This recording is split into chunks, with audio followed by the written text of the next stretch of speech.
gonna put your seatbelt on? Yeah. Oh, we're gonna drive and do it? Yeah. Oh man, alright. So this is Zach and Caleb. Doing our right after review for Super 8. Yeah.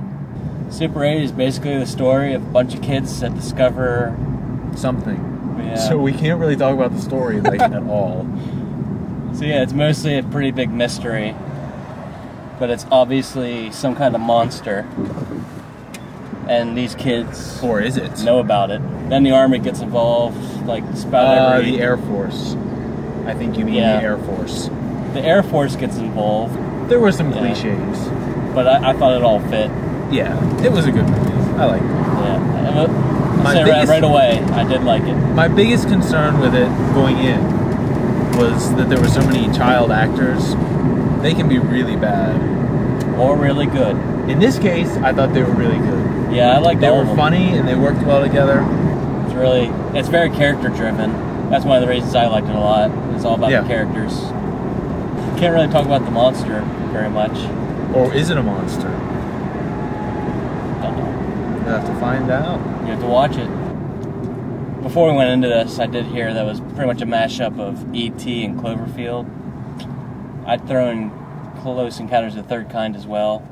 I think that's a pretty accurate pitch. And George Romero's Dawn of the Dead. Oh yeah, because the kids are filmmakers, and they have a nice throwback to like the old days of being a child filmmaker, I guess. Yeah, if you ever made a film as a child, you'll appreciate the little thing at the end of the credits. Yeah, music pretty much sounded like the standard Spielberg, John Williams score, and that was a nice touch, I think. Special effects were pretty, they were good. Yeah. Oh, that train wreck. That was really good. Yeah, pretty... I was impressed. Yeah, very impressive. Bad things to say about the movie now. There were parts of the storyline that felt pushed. Yeah, it happened too fast. Forced. I mean, they were doing a really good job, and then some of it just kind of crunched together. Yeah, at the end they really wanted to rush how the monster could communicate. In order to not make it like a 3-hour film, they kind of had to do that. In that respect, they did a... Yeah. It was I'm glad it wasn't 3 hours. I would probably watch it for 3 hours, but it didn't need to be 3 hours. It didn't need to be 3 hours. A lot of spoilers that we're not talking about, because there's a lot of the movie.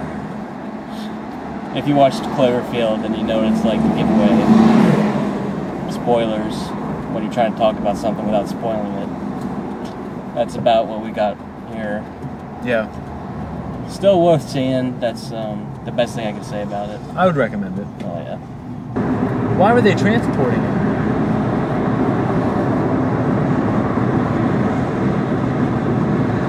Alright, so we've come to the decision that there are a few holes. There are a few holes in the storyline. Not anything that makes it unwatchable. But if you really think about it, you're just kind of like, huh? Do they really need to do that? Do they really need to do that? Because you assume they'd move something like that to Area 51 right away. Yeah. Why were they in Pennsylvania? Ohio. No, they were in Pennsylvania.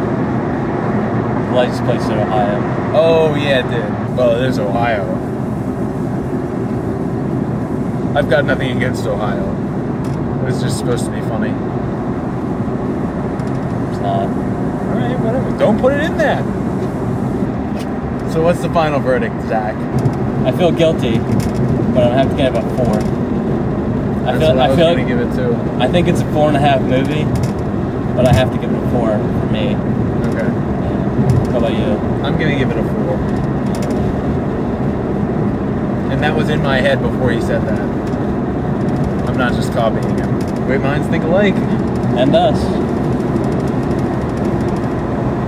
Alright. Good job. I like to put that in there. Spoiler. It's an who's been and all he wants to do is and it's definitely... Yeah.